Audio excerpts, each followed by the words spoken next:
Welcome to STEM Improv.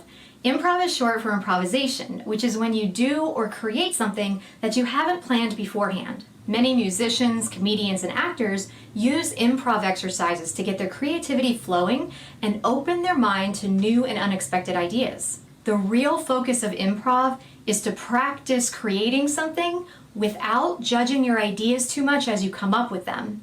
So remember that. Practice creating without judgment. Here's how it works. In this STEM improv exercise, you're going to randomly select an object, a main material, and a function using either a spinner or printed cards. From there, you'll create an improvised design plan using the planning pages or slides provided. In the open space, you can use drawings, written descriptions, or a combination of the two to explore and express your ideas. Keep in mind the material you select will be your primary building material.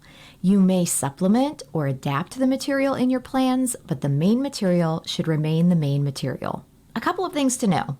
Most of the time, this activity is thinking through ideas and potential problems and creating a plan.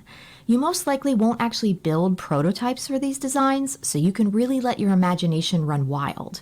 You may get a combination of object, material, and function that makes sense or gives you an immediate picture in your head of what to do, but probably more often you'll get a combination that seems too strange or maybe even impossible to work with. If you're having trouble coming up with ideas, don't panic. Brain freeze is completely normal, especially when we're challenging our imagination as much as we will be in this exercise. So if you feel like you don't have any good ideas, here are a couple of things that help me when I get stuck. Try focusing on just two of your categories to start. For example, focus on just the object and material at first, or the object and function to see what comes to mind. Once you unlock the first step, then you can try adding your missing category back into your design ideas. If you're stuck on why something can't work, try starting with the handout questions before your design. This allows you to really define the problem clearly, which may help you get unstuck. For example, if your material is giving you trouble and seems impossible to work with, why is that? What would you like to use instead? How might you adapt or manipulate the material you did choose to behave more like the one you'd want to have? Another thing to try is to ask yourself, but what if it could work? What if this was a science fiction movie or a fairy tale? How might this design look in a fantasy world or in a cartoon? Take the pressure off. Let this be fun. Explore silly, wacky, and impractical ideas.